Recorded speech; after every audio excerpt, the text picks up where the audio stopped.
Hey, Buff Nation, voice of the Buffs, Mark Johnson here. Welcome to the Buffalo Stampede at home. We're joined by legendary coach. He's a Hall of Famer, senior administrator at CU, Seal Berry, as we talk rivalries here in Rivalry Week. And, Coach, you were on the sideline for so many games and had so many great rivalries going back to the Big 8 and the Big 12.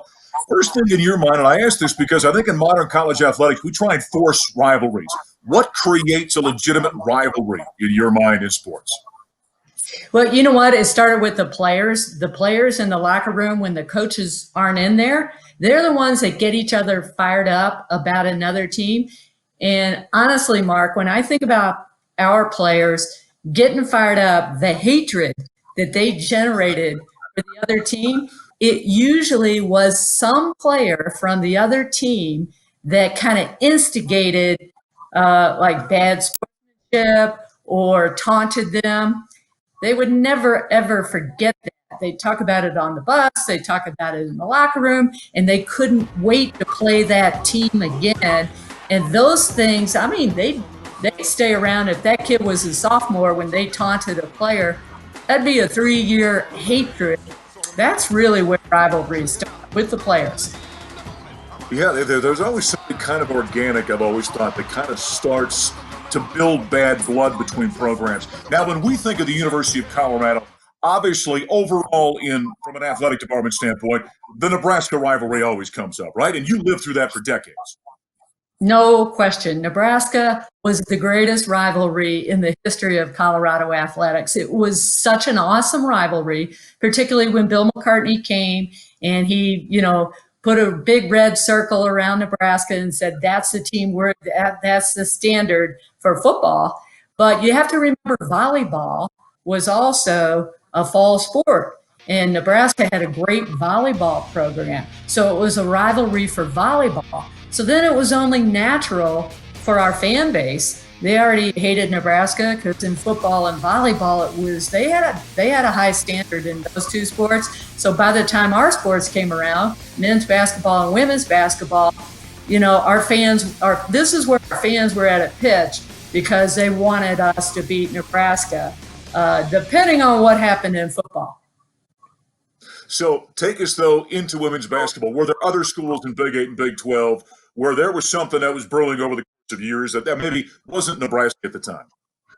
Yeah. I think if you went specifically to women's basketball, and those women's basketball fans that are watching, they will never forget the Kansas days. Marion Washington was a great coach at Kansas. Coached there all through the 80s, through the 90s, and she could recruit. She had Angela Aycock, who our players respected.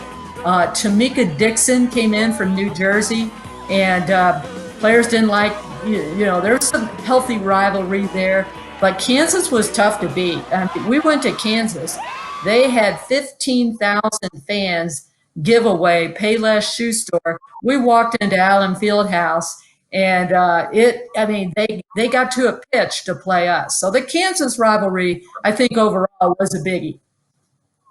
When you think about your career, is there something that stands out where you think that there was a moment between players, between coaches, a call, a game, the way it ended, that stands out to you that kind of started to foster some bad blood between the Buffaloes and some other program? Well, yes, Oklahoma State. The first Big 8 championship that Colorado women's basketball won was a double overtime victory against Oklahoma State. And when I think about it, our players, those players back then, Annan Wilson, Tracy Tripp, Bridget Turner, they had a player who hit a shot after she traveled. She took 3 steps. Our players came back to the huddle and they said she took 3 steps before she hit an outside shot and tied it. And they talked about that. They still talk about how that kid, they called her the aerobics instructor because she wore a headband. Anything to get themselves.